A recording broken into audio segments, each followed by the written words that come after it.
Greetings YouTube, LMS Tactical here. I hope everybody's doing good. I want to thank everybody for watching my videos and leaving the nice comments.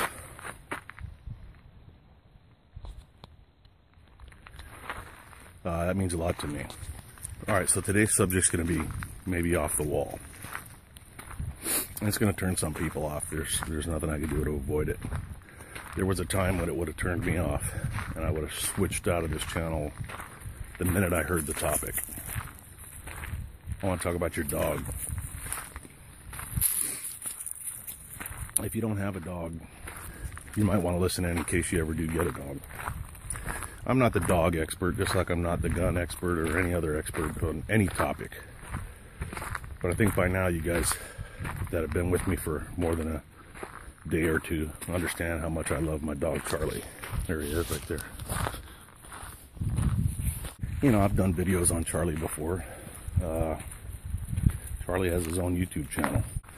C-H-A-R-S-C-H-A-R-S-D-A-D-D-Y. Char-Char's Daddy. That's his channel.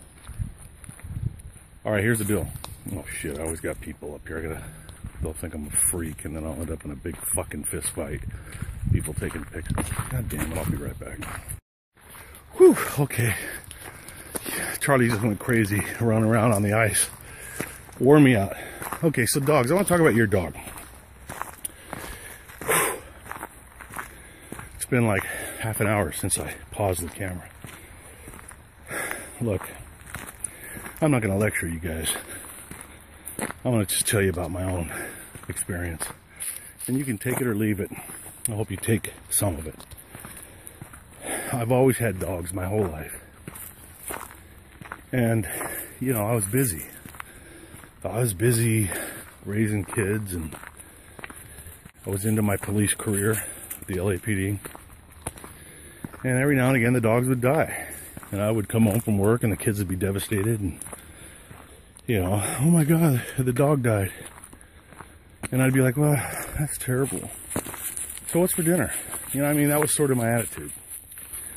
Dogs are dogs. I mean, I'm going to confess something here that I've never confessed. And I regret it more than anything. I one time had a dog that we found. Ranger was his name. And he was just uncontrollable. He was, I don't know, a shepherd mix. And he wouldn't walk on a leash. You know, he'd just drag. He'd sit and drag if you try to walk him.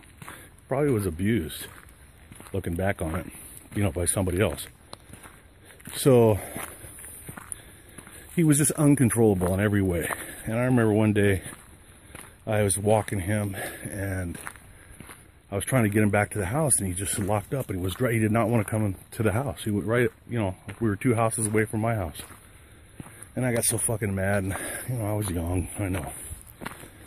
But I was like, then get the fuck out of here. You know, I took my leash off. I said, give me my collar. I said, then go. And the old Ranger took off running down the road, and I never saw him again. I'm so sorry about that. But it took me Charlie. It took me this dog to make me realize what a great bond we have in our dogs. You know, I mean, if you would have told me 10 years ago that I was going to have a dog's face tattooed on my arm, I would have laughed at you. Seriously, I thought you were nuts. Of course, those that know me know I have a giant picture of Charlie's face tattooed on my forearm, and I don't regret it at all. The reason I'm talking about your dog is I want to ask you a couple questions. Is your dog out in the backyard right now while you're in the house because you don't want hair in the house, or he's just an outside dog and blah, blah, blah? These are smart animals, and the worst thing you can do to a person is solitary confinement. People that leave their dogs in the backyard for 3 or 4 months and then wonder why the dogs go crazy during Thanksgiving and jump all over everybody and shit on the house. Because they probably got emotional damage from being alone. No stimulation. Nothing. No, you know, dogs have to have, they're like people. They got to have new sights every day. And, you know, I was just talking to a guy about dogs. And he was talking about the wolf. You know, they're all descendants of the wolf, and he was talking about the pack leader. One of the worst things they could do to administer punishment to another wolf is solitary. Banish them to every other wolf, ignore them. I mean, that's devastating. People ask me all the time, hey man, how did you get Charlie trained? Did you pay for it? You know, because I can take him off the leash and he stays right by me. Even if there's other dogs, I'll just say, no, stay by daddy, and he stays right by me. All of that came because I spent time with him. He's never had any training. If you don't have a dog and you're not willing to treat them exactly as a member of the family, I'm going to ask that you hold off until you can do that. And if you have one, it's never too late to go out and open the door, call them in, and sit down and apologize for treating them like shit, and start to make them a member of the family, and watch how loyal and how they light up. What a gift you can give them. You know, and if you don't have a dog, look, I'm gonna tell you, there's a big trade-off. You know, I have Charlie's fur all over the house. I have to vacuum 3 or 4 times a day. My wife vacuums. We know if we wear black, we're gonna be covered in dog hair. My truck, from the moment I got it brand new, I always keep 5 towels in there because it gets wet. I know there's gonna be hair all over my truck. I bought some cheap car covers and threw them over the seats. And, you know, I would love to go to Vietnam with my wife. She's got family there. I can't leave Charlie. If I can't go someplace where Charlie's allowed to go, then we don't go. I've never been on a cruise. You know, I'm going to have to wait until Charlie's no longer with us. But that's the trade-off. And what do I get in return? I get the best friend I've ever had in my entire life. Charlie. Charlie, you're a good boy, huh? Yes, you are. You're a good boy. I get the most loyal, authentic love that I've ever experienced in my entire life. I get it from Charlie. He sleeps with me. We eat together. I understand if you got to go to work, you got to go to work. But you know, when you come home, your dog's so happy to see you. Don't leave him out in the backyard when it's cold. Bring him into a nice warm house.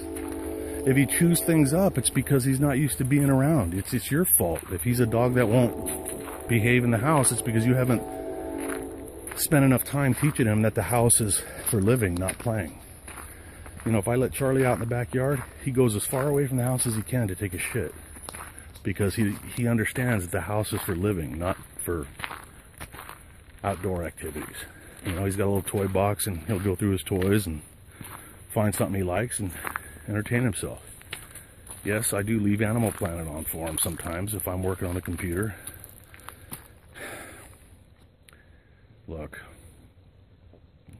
that's all I got for you. I hope everybody's doing good, and I hope if you have a dog that you've been neglecting for whatever reason, I hope that you give him and yourself a brand new start. You'd be surprised at the love that you'll develop. You know, I guarantee you, Charlie, when he goes, his ashes are gonna wait for me because I want him buried in my casket. Yeah, I want us buried together. I love him. Love him more than anything. I mean, I would literally kill for this dog without even thinking about it if I thought it was going to prevent pain or some kind of danger to him. Go give your dog a hug from Charlie and I. And if you haven't been the best dog owner, make a new commitment. It's a new year. Doesn't matter how old your dog is, he'll love you for it. LMS Tactical, I'm out.